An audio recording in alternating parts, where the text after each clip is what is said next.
autores que foram influenciados por outros autores. Olá pessoal, tudo bem? Eu sou a Carmen e hoje eu vou apresentar 6 autores, sendo que 3 influenciaram outros 3, né? Na literatura. Eu já fiz acho que pelo menos uns 2 vídeos com este tema em que eu apresento traços, influência de um autor na obra do outro. Eu acho que isso devia causar até certa angústia, né, neste que era influenciado, né, para se livrar do mestre, se livrar da influência do mestre e ter uma identidade própria e ter uma obra totalmente autoral. É só uma suspeita. Antes de começar a mostrar os autores, comentar essas obras com vocês, eu gostaria de pedir para você se inscrever neste canal, caso ainda não seja inscrito, que me siga na rede social, Instagram, o que vi do mundo, e que curta este vídeo se esse tema te interessa, se esse tema te agrada. O primeiro autor que eu quero mostrar, e já mostrei aqui, em outro vídeo com esse mesmo tema, é o Ezra Pound. Por que que eu tô mostrando ele de novo? Porque ele influenciou mais de uma pessoa. Acho que da outra vez, eu comentei a influência do Pound na obra do T.S. Eliot. Dessa vez, eu vou comentar a influência do Pound na obra do Hemingway. Inclusive, no vídeo em que eu comento este livro aqui, Por Quem os Sinos Dobram, eu falo da influência do Pound nele. Por que o Pound influenciava tanto as pessoas? Porque ele tinha uma habilidade linguística fora de série, repertório também cultural fora de série.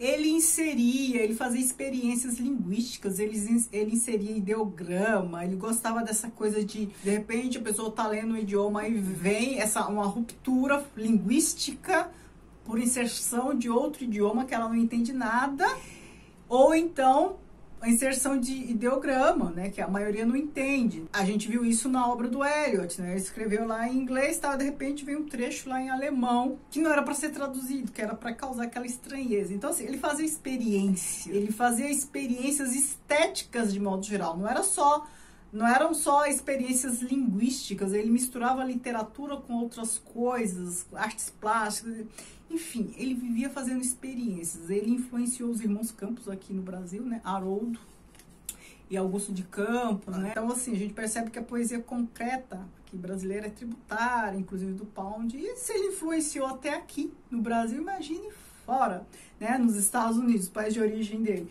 Então, um outro muito influenciado por ele foi o Hemingway.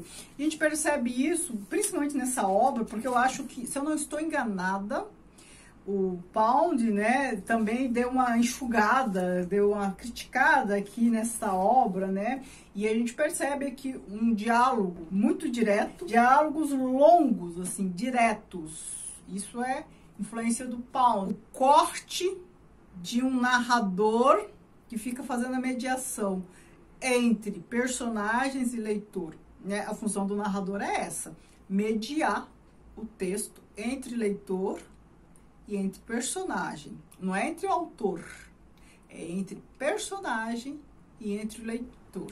Aí, quando há uma prevalência de discurso direto, a figura do narrador fica menos importante. É como se o leitor estivesse entrando em um contato mais direto com os personagens, ou as personagens, como você preferir. Isso é a influência do Pound. Isso só para vocês terem uma ideia de como o cara, ele inovou em literatura, ele inovou em língua, e assim, ele produziu poesia, né, os cantos, né, essa obra que você tem que ficar a vida toda voltando nela. Eu acho que ele produziu mais poema, porque eu acho que no poema, para quem tem essa habilidade linguística como ele, o poema é mais fácil de experimentar. Por quê? Porque no poema você trabalha a linguagem escrita, você também trabalha a linguagem oral, então você trabalha com sonoridade, então tem mais riqueza, então é um campo mais fértil para quem tem esse conhecimento linguístico que ele tinha, esse conhecimento literário, quem gostava desses laboratórios, assim, porque ele trabalhava muito também com essa questão do som, o efeito do som, então tinha que ser poema. Uma outra duplinha que eu quero mostrar para vocês é o Faulkner, William Faulkner, e o Lúcio Cardoso. Eu peguei aqui para demonstrar. O Sonho, a Fúria do Faulkner e Crônica da Casa Assassinada, do Lúcio Cardoso.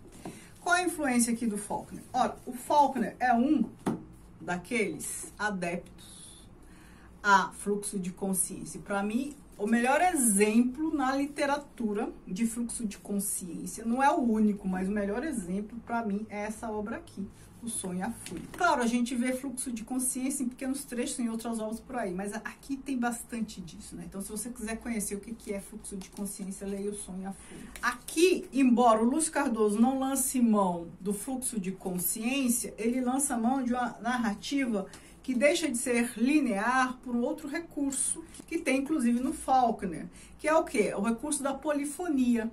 Ou seja, vários narradores, né? Vários focos narrativos narrando os mesmos fatos. O que também quebra essa linearidade da história. Então, a história ela não é contada em fio reto de maneira cronológica. É um vai e vem em termos cronológicos e também em termos de ponto de vista. Várias versões sobre o mesmo fato, o que causa uma polifonia. A gente vê muito disso aqui no Faulkner. A gente vê em Dostoiévski, né, a polifonia, mas é de uma outra maneira. Por que eu não posso falar que Lúcio Cardoso tem uma influência direta do Dostoiévski, que essa questão da polifonia já está lá? Ora, porque no Dostoiévski a polifonia vem mais do conflito emocional do personagem. A gente não tem vários personagens narrando a história, como a gente tem aqui. No Faulkner, a gente tem aqui também, né? Então, no Faulkner, essa polifonia associada ao fluxo de consciência deixa o leitor na luta, né? O leitor que lute para entender o que está sendo dito. Aqui, pelo menos, a gente não tem o fluxo de consciência, né? A gente tem a polifonia e, assim, quem conhece Faulkner, lê isso aqui, a gente percebe a influência, assim, no ato do Faulkner. A outra duplinha que eu quero comentar é o Kafka, e aqui eu tô com O Processo só para ilustrar, só para representar, e um outro autor brasileiro que não é tão conhecido assim, que é o Murilo Rubião. O Murilo Rubião, ele publicou muitos contos, né? Essa é a obra completa dele, para vocês terem ideia, ó, obra completa nesse livrinho aqui, vários contos. Qual é a semelhança com Kafka? O Kafka é aquele cara, aquele escritor que conta histórias que parecem absurdas, né? A gente pensa, nossa, mas só na ficção pode acontecer isso, mas não. Ele representa a realidade que é absurda. Ele apenas nos revela a absurdidade do cotidiano. Só que quando este cotidiano é representado na literatura, a gente percebe como absurdo. Quando a gente está experienciando essa absurdidade na vida cotidiana, a gente não percebe o absurdo como absurdo. Porque a gente está vivenciando, a gente não tem o distanciamento necessário. Aqui a gente sabe, é ficção. Por ser ficção, a gente já logo entende que está exagerado, que a vida real é totalmente diferente, mas não. Ele expressa o que acontece na vida real. Então, é a mesma proposta também do teatro do absurdo. Pega uma realidade, transforma em ficção e as pessoas, nossa, que exagero, que absurdo. Não. Ele está representando a realidade, que é absurdo, só que as pessoas, quando estão inseridas nessa realidade, não têm o distanciamento suficiente para perceber esse absurdo. É isso que o Kafka faz na maior parte das obras. Eu fiz O Que Esperar de Kafka, vocês deem uma olhadinha lá.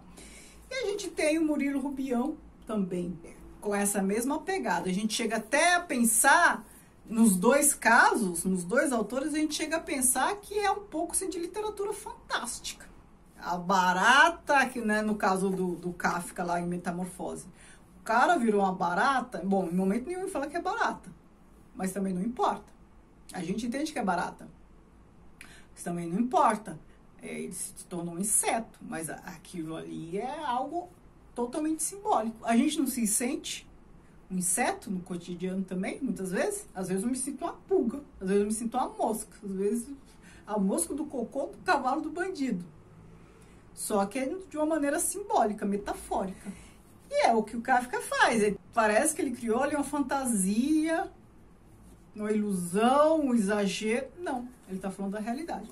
Murilo Rubião faz a mesma coisa. Mesma coisa. Se você analisar que as histórias do Murilo Rubião, você vai perceber este aparente absurdo, este aparente exagero, mas se você analisar na segunda leitura, você percebe, não, realmente na vida real tem coisas até mais absurdas que isso. E ele é muito comparado com Kafka por conta disso, né? Por lidar com essas questões de maneira semelhante.